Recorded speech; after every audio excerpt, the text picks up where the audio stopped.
And welcome to Trappings and Trinkets Knitting Podcast. And welcome to December. I'm your host, Nicole. Can you believe it's already December? It's crazy. So the last week in November was the final pattern release for the hashtag Squad Hats ebook collection that had 4 hat patterns in it.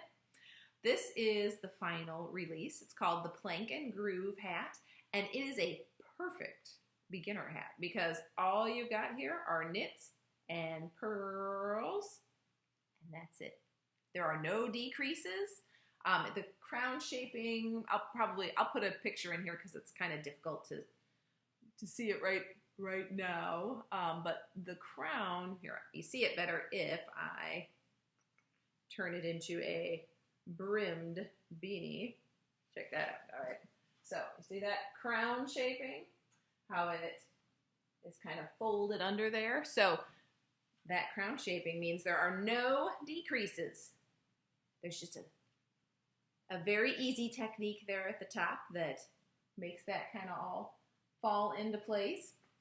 So it's a great beginner hat pattern.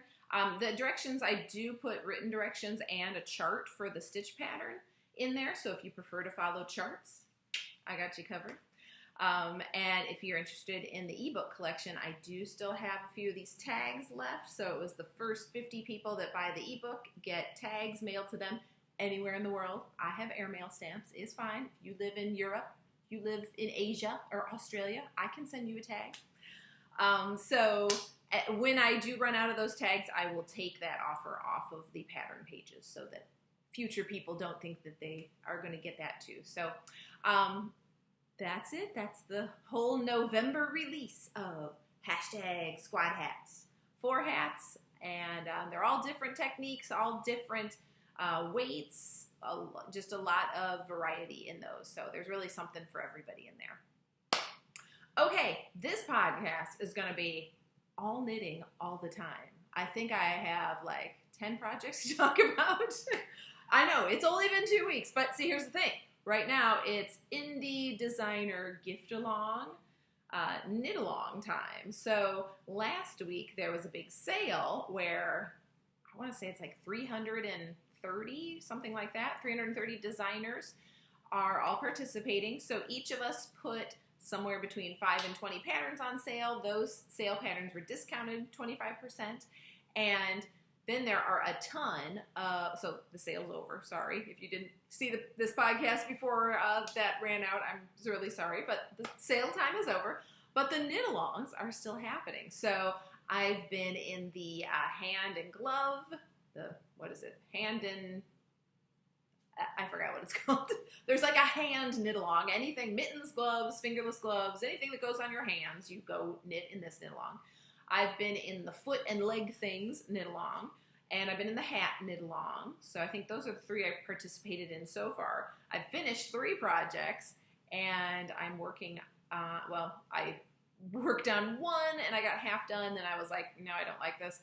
So it's hibernating, and then right now I'm working on my 5th project. So I hope to get quite a few done. I found 9 patterns that I really liked from the sale. Actually, maybe they weren't all on sale. Maybe like 7 or 8 of them were on sale. But anyway, I bought about 9 patterns during that sale period. So I would like to do quite a few of them through the knit-along. So that's what I'm working on right now, knitting-wise. So you want to see some projects? I'll start with the one that is currently in progress.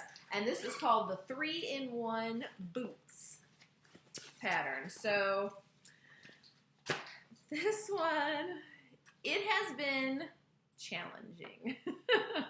I will put it that way. It has been a challenge. So it's got this kind of almost like a double thick sole. It's really knitted as like a double knit. I'm not holding 2 strands together, but the technique is a double knitting technique that makes the fabric extra bulky. And it's pretty much just knit as a rib, but from the way you do it with some slip stitches in there, it makes the sole really thick. And as you can see, each sole is shaped. So this one is a left foot because the arch is right there.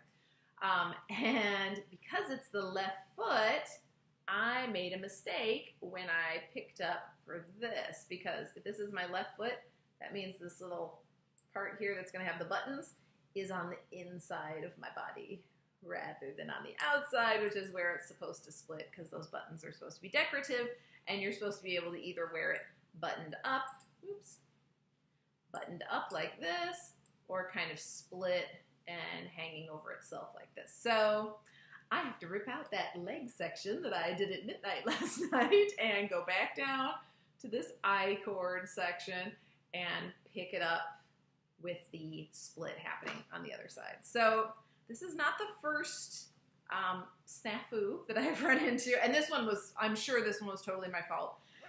There are other things that I have gotten to in this pattern that have been a real challenge, and what is written there does not quite make sense with what's in front of me. So I have had to do a little bit of fudging. So I can't recommend this pattern for anybody that is not very comfortable with fudging, but if you are, and it looks like it's going to turn out, if all goes well, I should have some really nice slipper boots out of them. So, you know, we'll see if it's worth it. I'm reserving judgment on that one until I get a little bit farther into it. But actually, I should add that my intention is to actually try to make shoes out of these. So I already have a lot of pairs of slippers because I've knitted quite a few of those felted clog pattern by Bev Galaskas. And I also did, I forgot what it was called, but Lady Finkus, I think. I did a pair of those slippers last winter. So I do have plenty of slippers. Last time I was in the shoe repair store that I go to in Peoria, Illinois, I noticed that they had some soles. Like you've probably seen the leathery moccasin soles at craft stores that you can buy to sew on the bottom of your slippers. They had some soles that were more of a rubbery, like shoe soles that you could sew onto whatever.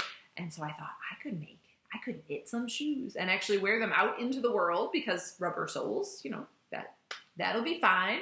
So, you know, they won't be the best thing for really wet weather. I don't want to wear them on days where I'm going to be stepping in puddles, but certainly for decent weather when the roads are dry, why not? So it'll be interesting. I'm looking forward to seeing how those turn out. My ill-fated project was another slipper. So these are called BURGEONING slippers, and the project, or the sample pattern, the slippers looked really pretty. Actually they were done in, do you remember the possum yarn that my friend sent me from New Zealand? So they were actually done in that possum yarn, but I used that possum yarn for something else, so I don't have it anymore. But the pattern turned out really well. My version is done in a worsted rather than a DK. And that, you know, usually that's not a big deal because all you have to do is manipulate the numbers, do a little math, it's fine. But for this particular pattern, I didn't love how it turned out. I feel like this toe area is probably twice as long as what I would want it to be. And it's about twice as long. Like I would say the...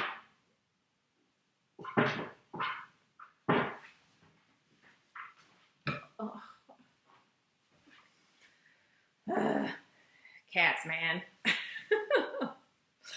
The toe in the sample slippers, from the point where this design stopped, the toe was maybe only about that long. I don't love it when it's this long. Like I feel like that, I mean, it's at least a quarter of the length of the slipper. And actually as you're wearing it, because this part of it is kind of rounded out from your foot, like this really looks like almost half of the distance of your foot. And I don't love that half of the distance of your foot doesn't have any patterning on it. So I'm rethinking what to do here. I may try it in a thinner yarn. It calls for DK.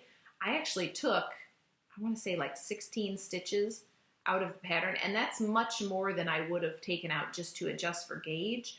I actually began the pattern, I probably had it knit about this much, and I was like, these slippers are way too tall on the sides of my feet. I don't want them to be up that high.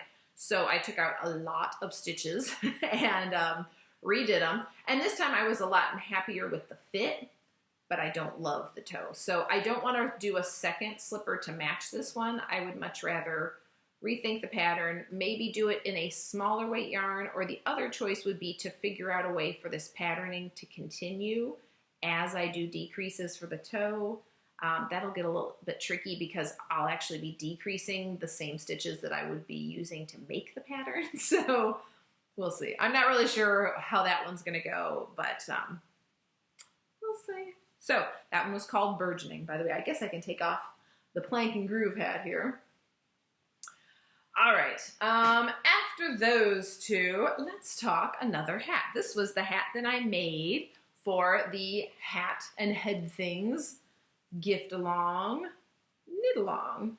So this hat was called Neon, and I think it caught my eye because the sample was made in, oh, by the way, I should have told you, the this was Dream in Color Classy yarn, and the boots were made out of Plymouth Merino Bulky. So far that's what we've used.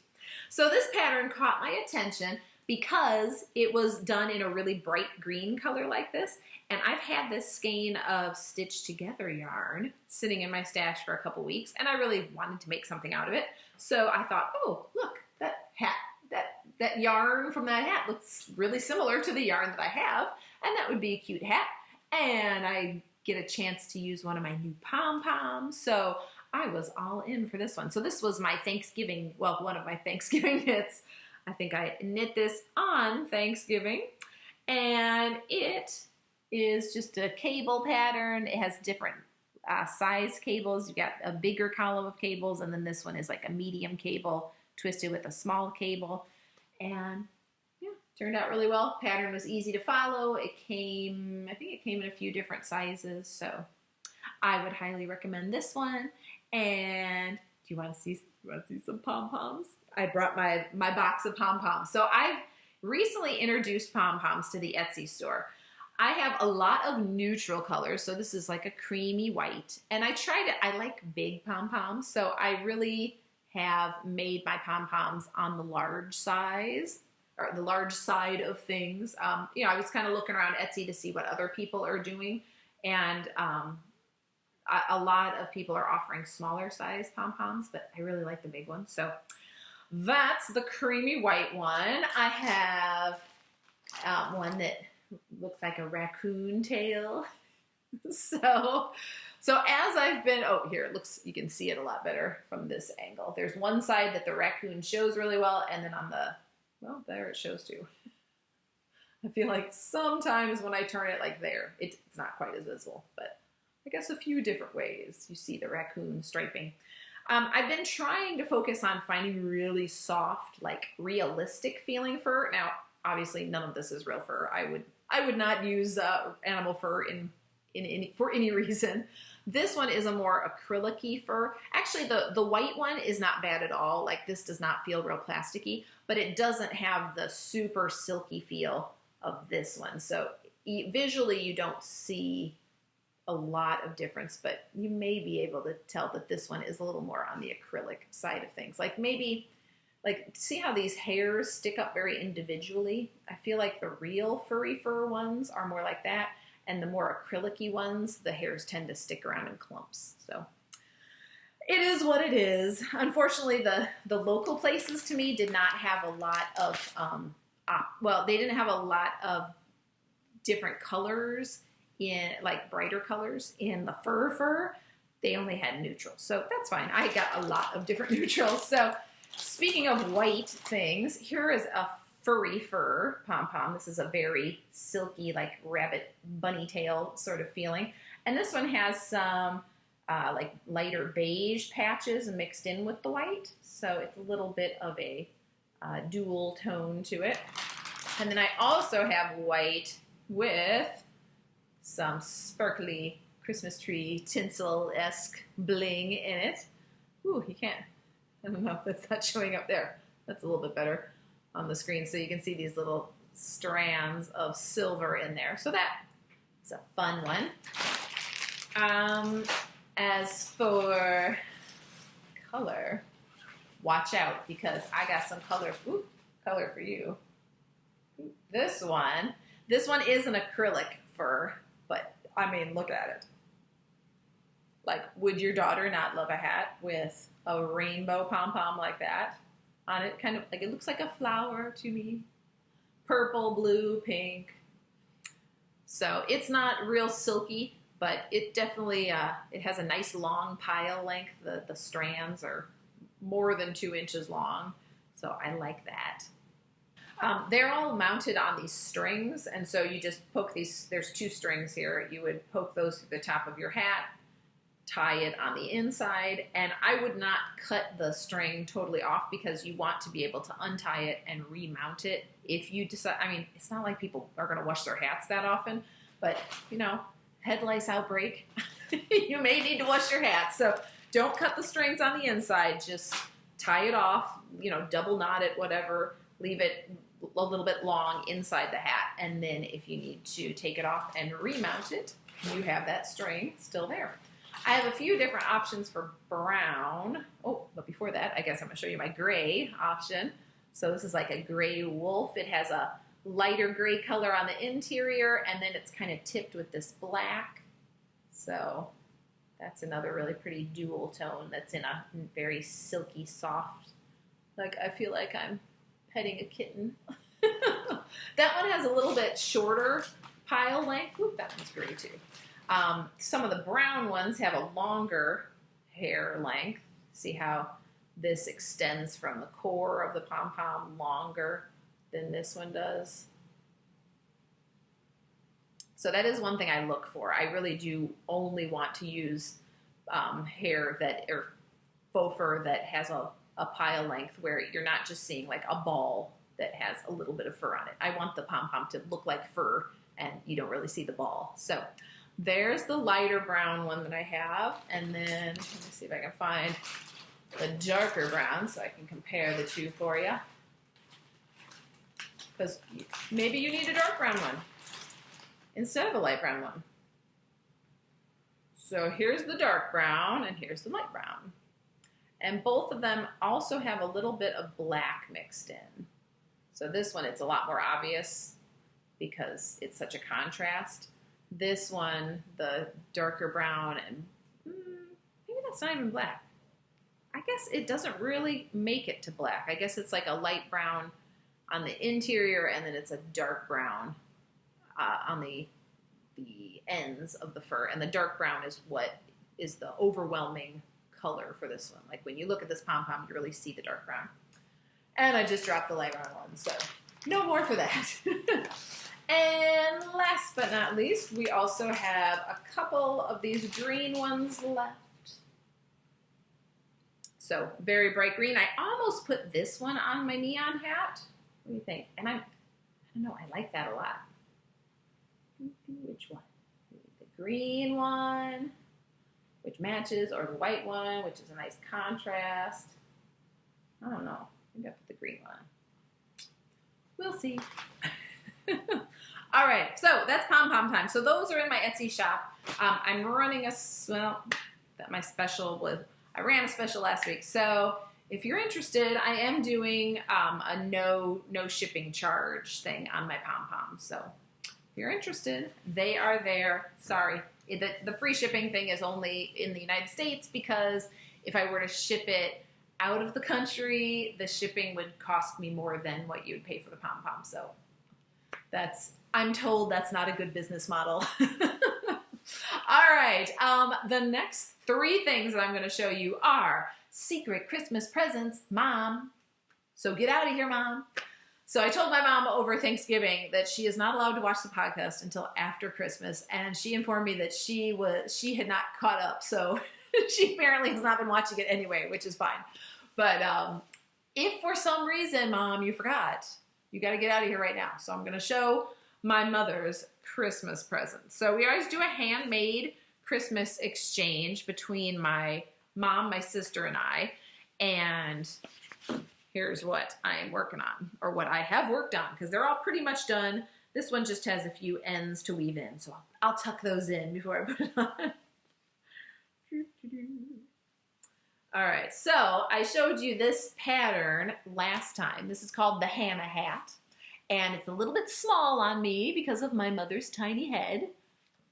I'm not exaggerating. Her head is like 2 inches smaller than mine. Like I have like a 20, it might be more than 2 inches. I have a 22.5-inch head.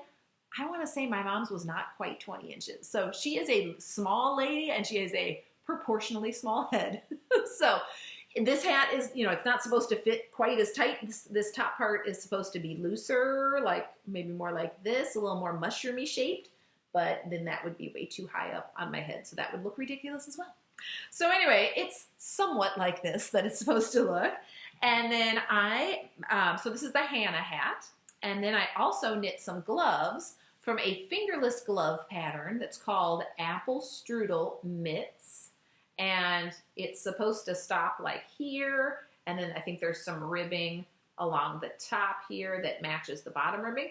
I just continued the pattern right up to the fingers and did a little Kitchener at the top. So these are my Apple Strudel mittens. So my mother will be nice and warm. This is not a warm hat because it doesn't cover your ears. I mean, I guess it's kind of warm, but it's not going to be a good, like, don't wear this if you're taking a walk outside in the winter because it's not really going to keep your ears warm. But these mittens definitely will. This, both of these things are pashmina held double. So that's Madeline Tosh's, I want to say it's merino silk cashmere, maybe. And it's a sport weight yarn, so I'm holding it double, so it kind of approximates DK worsted. The hat pattern is written for DK, but gauge is not an issue because you begin by knitting this cabled band, and you basically just knit it as long as you need for it to go around someone's head, or maybe slightly smaller than a person's head. And then you join it, so it's a circle, and then you pick up stitches around one edge. So that's how you construct this. So really, you could do it out of any yarn, basically, because you just keep on knitting that band until it's the right length. These two go together really well because of the cables. But then I thought, well, what if my poor mom wants to take a walk and her head is going to be so cold because this is not a great winter hat. So this will be her fashion hat. She can just wear this when she's out, you know, meeting the girls for lunch. And then when she wants to go on a walk and actually be warm, presto changeo, she just puts on this hat and oh, look, stylish and warm. So again, this is a little bit on the small side for me. It's like my ears end down here, and on her that will definitely cover her ears, but on me it's a little on the small side. So this one is a new pattern, and I have not yet finished formatting the pattern, so it's not available yet, but I will be offering it for test knitters soon. So if you are interested in a nice wintry cabled hat, you could come on over and do a test knit with us. It uses the same cable pattern from these gloves, and then it mixes in another little skinny cable column, some ribbing. This one does have decreases to finish off the top of the hat in a nice curved shape, and Pom Pom. This is my darker brown Pom Pom. I was very torn between doing the darker brown or doing the light or the white. Here, what do you think? Which one? I think a lot of people liked the white. I did a poll. I had to give it to Instagram because I was very torn. A lot of people like the white, and I actually really like the white too. But my mom is a senior. I mean, she's, you know, in her 60s. She's a very dark-haired, she has like an olive complexion. She has darker skin than I do. And I just thought, you know, if this was my daughter and it was like a trendy teenage hat, maybe I'd do the white pom-pom because that really calls attention to it.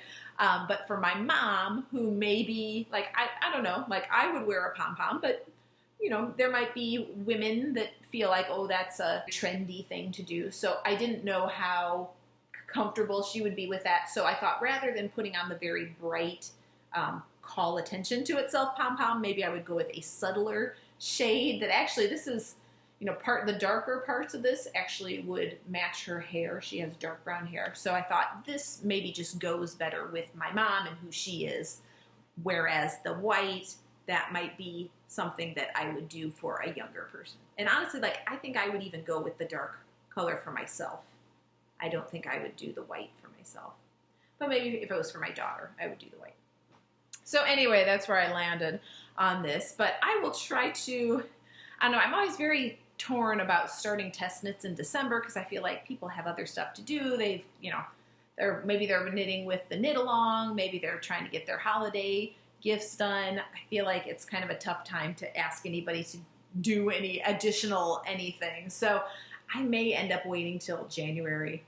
We'll see.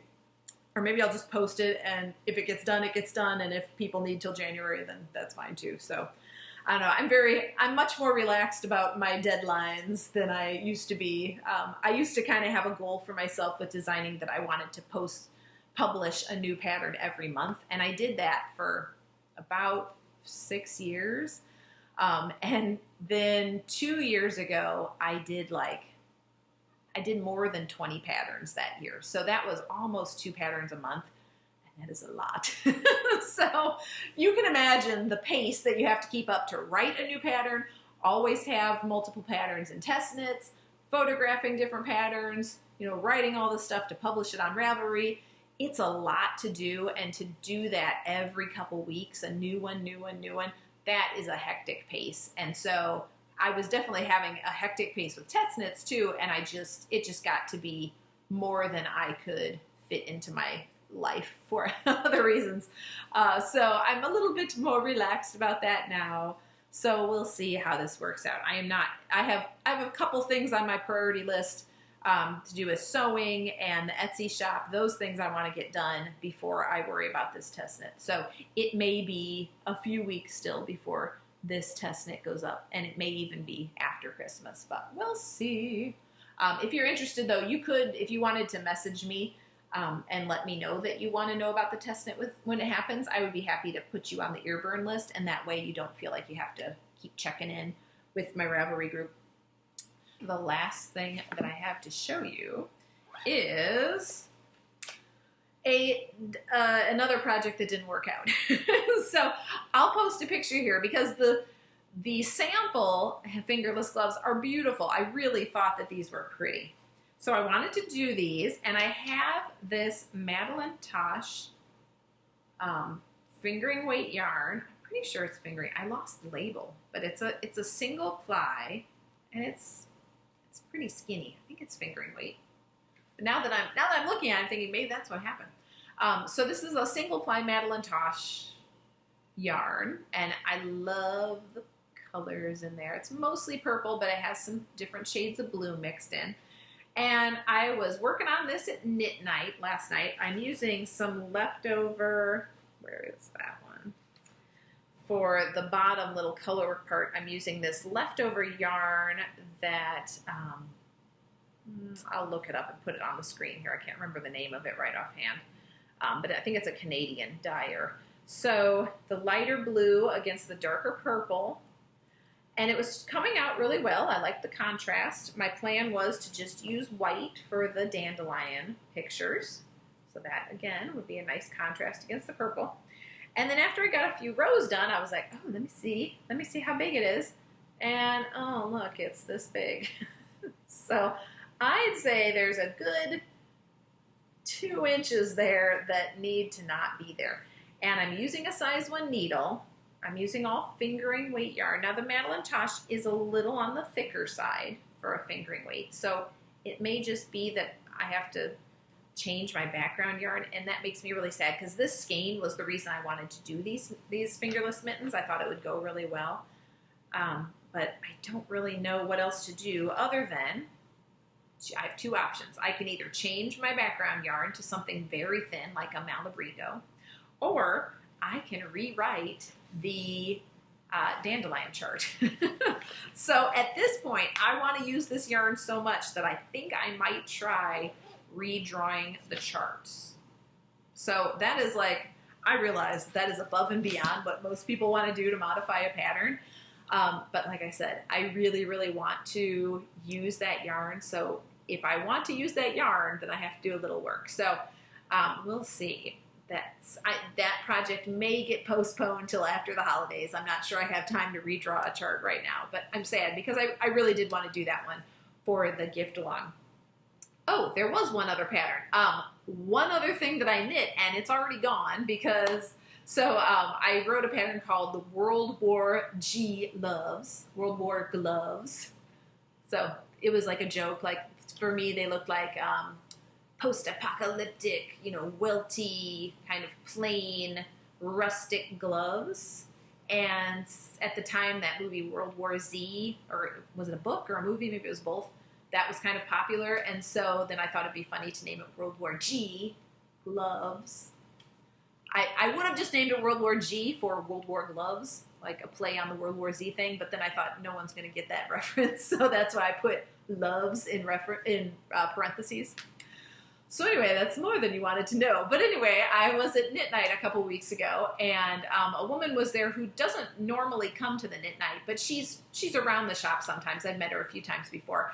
And she was admiring the sample gloves that have lived at my local yarn shop for a while, because they're done in a yarn that she wanted some sort of display for, and I just happened to do them around the same time. And so she was like, oh, let me have those for the store, and then maybe I can sell some of the patterns. So that works out great for everybody.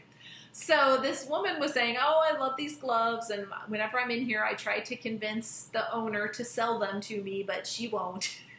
So I was like, oh, okay, well, they're actually mine, and I would not mind at all making another pair. Maybe it would be fun to have them in a different color, because they've probably been in the shop for 3 years, and they're just brown gloves. So I thought, well, I could do them in gray or white or one of the other colors they have, and then maybe people would notice them again because they look a little different.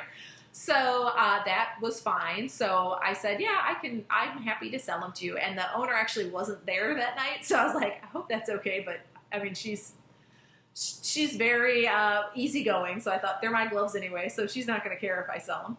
And but then I didn't want to leave the shop without a sample. So I left the owner a note that night. And I said, I sold your gloves, but I'm going to bring you a new pair next week. So over Thanksgiving, I actually needed a decoy project because, like I said, I was working on those 3 gifts for my mom, but I couldn't knit them at my mom's house over Thanksgiving, so I had to have something else with me. So I thought those gloves will be perfect. A lot of those gloves are just stockinette, so it'll be good social knitting. I won't have to think too hard. So I knit those over Thanksgiving. I knit one the day before and then one on the drive up there and just finished it while my mom was finishing up some stuff in the kitchen. So I'll put a picture in here. I took a photo of the gloves on my plate at the Thanksgiving table. We don't usually eat on paper plates. I have, no judgment if you do. It's totally fine, especially if you have a big family. I totally understand why you want to use paper plates. But for our family holidays, my mom actually normally makes a big display of her, nice dishes, and she calls them tablescapes, where it's like, gourds and candles and leaves and whatever on the table. So it was kind of funny to take a picture on my plate because her dishwasher broke last week, and so she decided, since there's going to be we only have like 11 people in our little family that gets together for the holidays, so it's not a huge group, but it was still enough that we had enough dishes to wash just from the food preparation dishes. We didn't need everybody's dinner plates and silverware too. So that's why we have paper plates and napkins, and that was totally fine. So those are the World War G gloves, and that was the last project that I finished in the last 2 weeks. No wonder I'm tired. So right now, my priority is that I really want to get another batch of bags done in the next 2 weeks for sure. It would be great if I had it done in the next week. I'm not 100% confident that I will have all of them done, but I will definitely have a good dent in that batch in the next week. So really want to do that. And and then I also have been working on uploading hand knits to my Etsy shop. So I have a lot of things in there. If you run short on time and you're looking for something, you want to have a special unique gift for somebody on your list, take a look at the Trappings and Trinkets Etsy shop, and maybe there'll be something in there that floats your boat. So I think that's it for this week, and I feel like time is flying. So I hope that you are getting everything you need to get done for the holidays. I hope you had a wonderful Thanksgiving, and I hope that you are enjoying all your Christmas prep. our house is still not Christmased out. We used, like when the kids were young, we used to do tree decorating the weekend, like Thanksgiving, you know, is on a Thursday. We would get the tree that Saturday, decorate it on Sunday. So basically, the second Thanksgiving was over, we were in Christmas mode. And I don't know, as the kids have gotten a little bit older and we just have more going on, we kind of have put that off till probably the second weekend in December, and I like it better. I'm not a person that loves a bunch of extra clutter in the house anyway, and as much as I know there's a lot of people that see Christmas decorations as pretty and celebratory, I experience it as clutter. So I don't love having a chaotic house, which is funny because as I look around my kitchen, I have piles of crap everywhere. So it's not like I'm a neat freak. But I guess there's things that serve a purpose and things that don't serve a purpose. So for me, all the snowmen on the mantle do not serve a purpose. So it's, I really like it better to give Thanksgiving its moment and then have a little, you know, time to take a deep breath, and then we do the Christmas decorations. So that won't happen this weekend. It'll probably be the following weekend, but maybe the next podcast I'll do in front of the Christmas tree. Who knows? All right. So I hope you have lots of time for knitting still, even though you're getting busy with your holiday stuff. And I hope that things are going well for all of you. Check into the Ravelry group, leave a comment on the YouTube video or a review on iTunes, and let me know what you think. All right. I'll see you later. Have a great week. Bye.